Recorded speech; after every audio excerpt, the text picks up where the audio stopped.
C'est une quête dans laquelle peu de personnes osent se lancer. Certaines, car elles pensent qu'elles ne sont pas adaptées au monde du travail.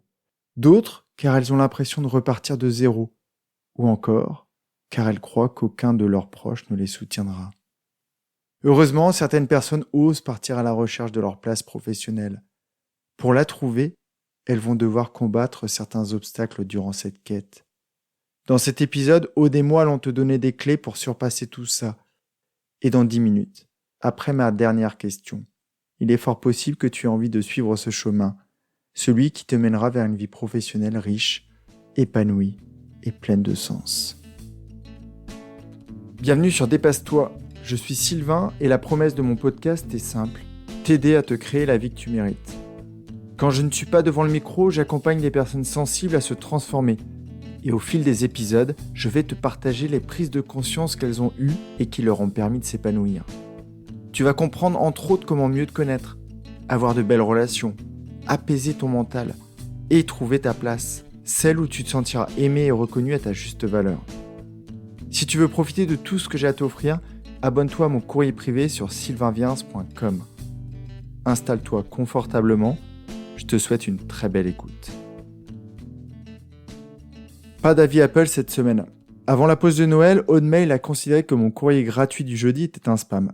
Alors j'ai reçu beaucoup de messages de personnes déçues de n'avoir rien reçu. Un de ces messages a attiré mon attention. Je me suis senti comme un escargot sans coquille, comme un bébé sans son Johnny, comme une Molly sans son Sam. Que s'est-il passé ?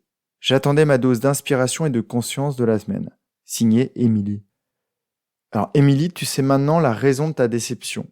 C'est à cause ou grâce à Hotmail. Merci à toi pour tes références à Dirty Dancing et Ghost, avec cette scène mythique de la poterie. Si toi qui écoutes mon épisode, tu n'es pas inscrit et que tu as besoin d'énergie et d'inspiration pour que 2023 soit une superbe année, clique sur le lien dans les notes. Revenons à notre sujet du jour. Oser changer de chemin vers sa vraie place, qu'elle soit professionnelle, amoureuse ou amicale. Pour être totalement transparent, l'échange avec Aude a eu lieu hors séance, car je prends régulièrement des news des personnes que j'ai accompagnées.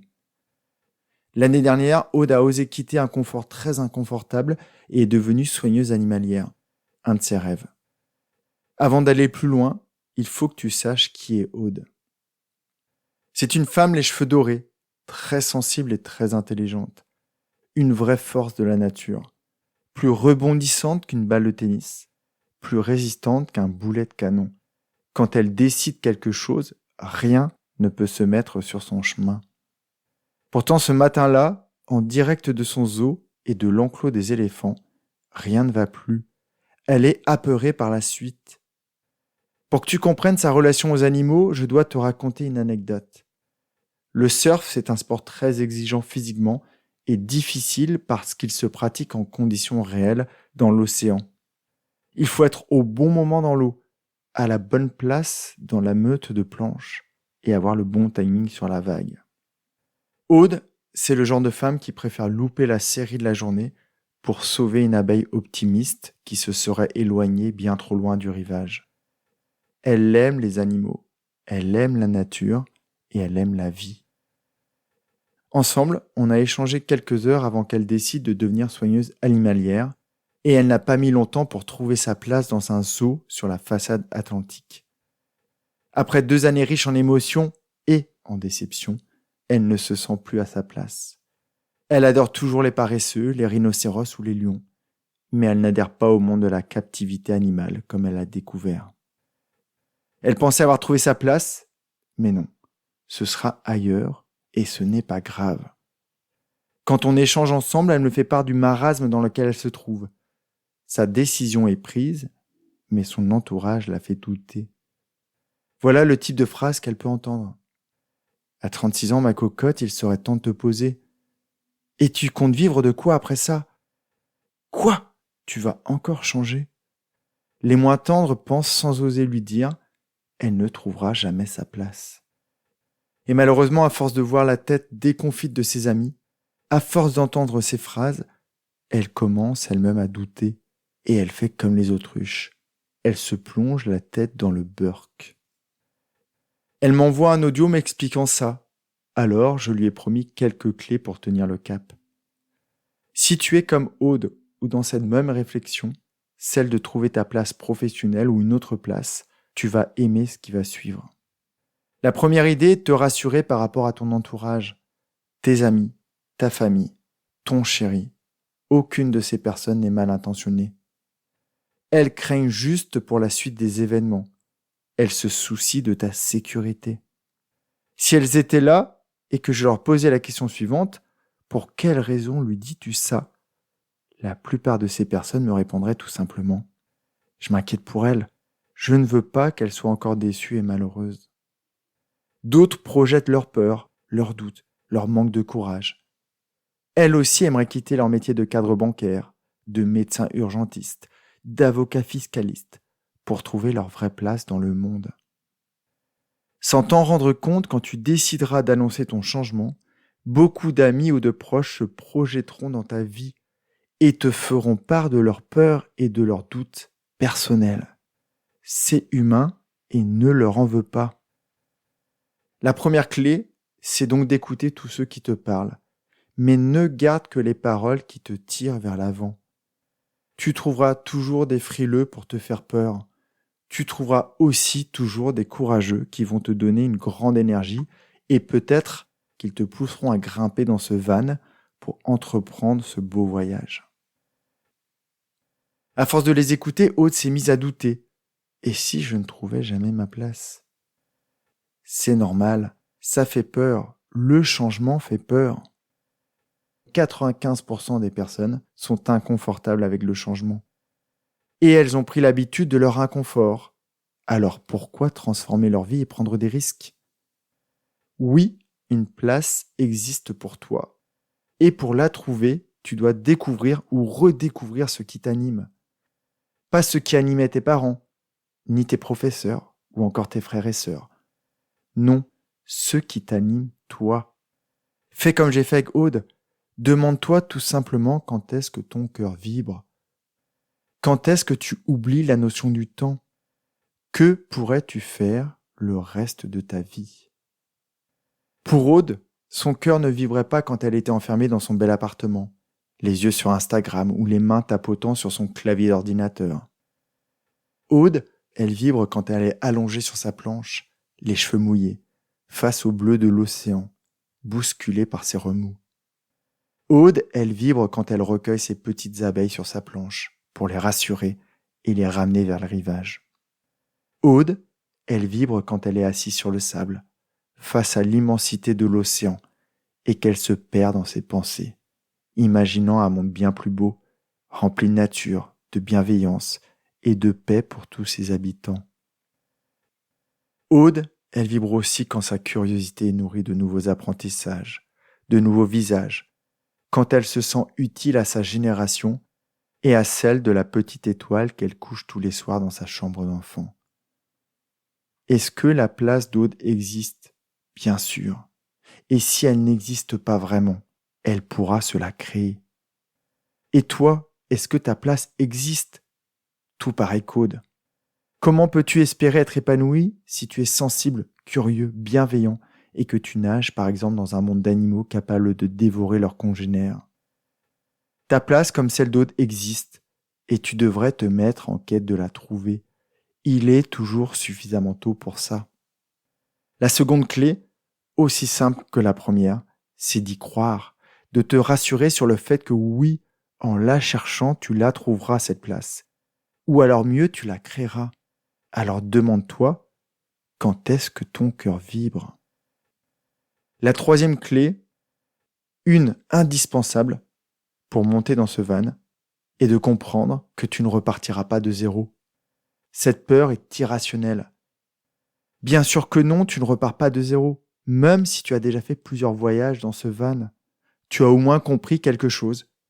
Les endroits où tu ne dois pas être. Ce que tu ne veux pas faire. Mais en même temps, tu as aussi découvert des paysages qui te plaisent. Alors reparcours tes expériences de vie et vois ce qui t'a plu.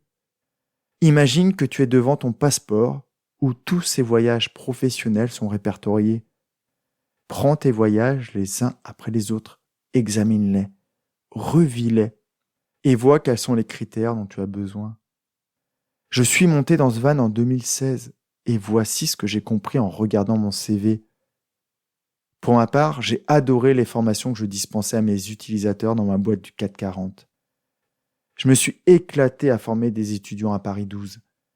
J'ai détesté remplir des fichiers Excel chez SFR. J'ai excellé dans la résolution des problèmes de mes clients chez Orange. J'ai adoré gérer mon équipe chez Soprasteria. J'ai parcouru toutes mes expériences et j'ai gardé les principaux ingrédients.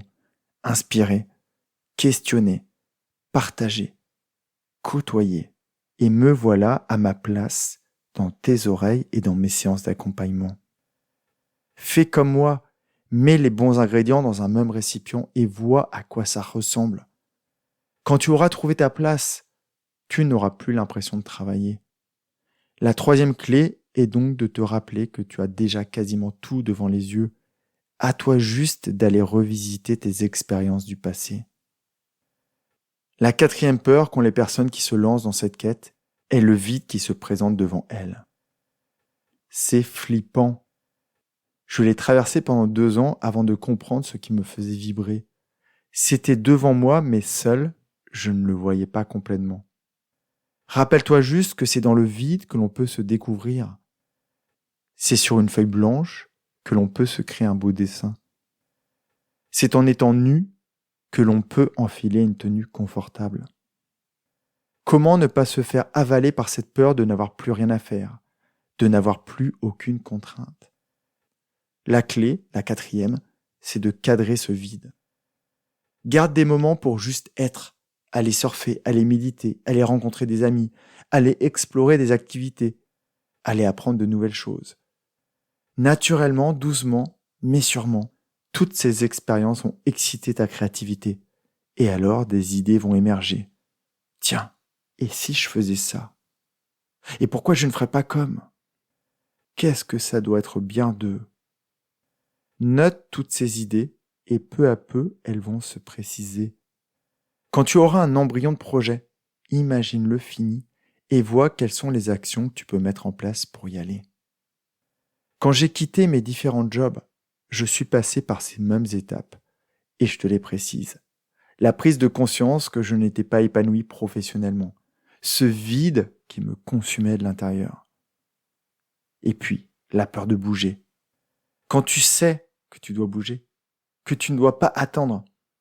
Pour ma part, j'avais l'impression de mourir tous les jours un peu plus devant mon écran. Je savais que je n'étais pas à la bonne place, mais j'avais peur. Et puis, je me suis écouté. Ce matin de 2016 où j'ai sauté sur mon scooter pour aller pleurer chez moi, au lieu de retourner devant mes projets. Après avoir versé toutes les larmes de mon corps, je me suis promis de respecter mes valeurs et de trouver ma place.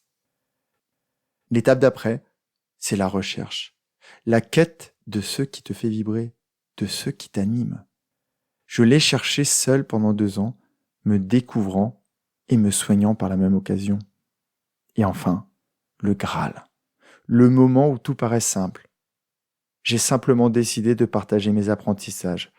Et c'est ça qui m'a mené à toi, dans tes oreilles, ou quelquefois devant mon écran, face à toi. Si tu oses monter dans ce van, tu vas traverser tout ça. Alors, est-ce que c'est bien de s'écouter et de partir si tu sais que tu n'es pas à ta place? Oui. Est-ce que c'est bien de prendre du temps pour te découvrir, penser tes blessures et explorer ton futur? Oui. La vie peut être tellement belle quand tu es à ta place. Si tu as le courage de monter dans ce van et que tu as besoin d'un partenaire, fais-moi signe. Et ce sera avec grand plaisir que je t'aiderai à faire tout ça. Car oui, on a tous une place dans ce monde où l'on se sent reconnu, adapté et aimé. J'espère que cet épisode t'aura donné l'envie de grimper pour ce voyage. La vie est vraiment trop courte pour te morfondre ou te plaindre d'une place qui n'est pas la tienne.